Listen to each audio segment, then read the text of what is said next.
Nagbabala ang SAF official na anak ng pinaslang na sarhento sa kampo ng NCRPO na igaganti nito ang kanyang ama. Kasunod ng karumal-dumal na pagpatay. Inaalam na rin ang mga posibleng kasabwat ng mag-asawang pulis na suspect sa nasabing krimen. Narito ang balita ni Paul Montibon. Sa isang FB post ng anak ng pinatay na pulis sa NCRPO, nagbabala ito sa mga sospek sa karumal-dumal na pamamaslang sa kanyang ama na si Police Executive Master Sergeant Emmanuel D. Asis.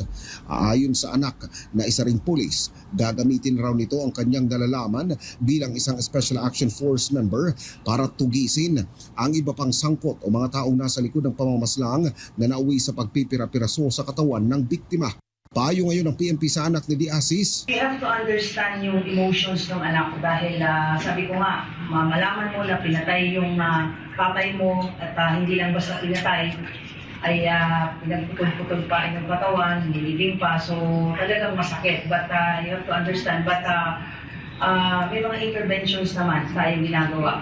Official naman ito, kapitan ito, assign siya sa SAF, yung anak. So, ang pakiusap natin, nakakamdaman natin, yung mga posya, masakit sa kalooban niya to, pero ang pakiusap natin, pulis siya, let the PNP handle the investigation. Ayon sa PNP, hindi dapat na ilagay sa kamay nito ang batas.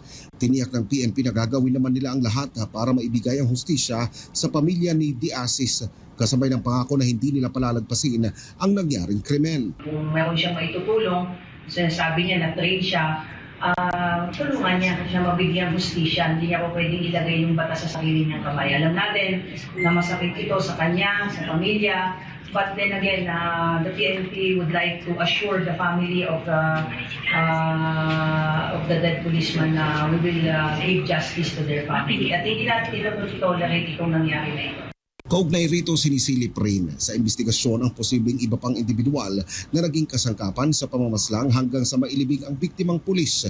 Naniniwala kasi ang kaanak ni Asis na hindi kakayanin ni Lieutenant Colonel Roderick Pascua at asawang si Rosemary Pascua na dalhin sa Baguio City para ilibing ang mga labi ng biktima na walang kinakasangkapang iba pang tao. Doon mismo sa loob ng Taguig, doon sa MOQ apartment at sa imbestiga nila, na-trace nga nila na possibly may connection itong babae doon sa pinatay na pulis. So from there, napunta sila doon at according to the chief of police, sinabi nitong Lieutenant Colonel na what happened at tinuko niya kung saan niya nilibing itong pinagputol-putol na katawan ng pulis. And kung enough, noong December 5, napunta sila doon sa Baguio.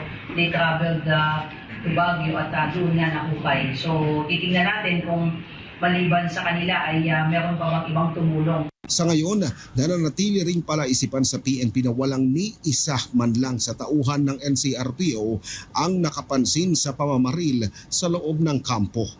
Para sa Diyos at sa Pilipinas kung mahal, nag-uulat Paul Montibon, SMNI News.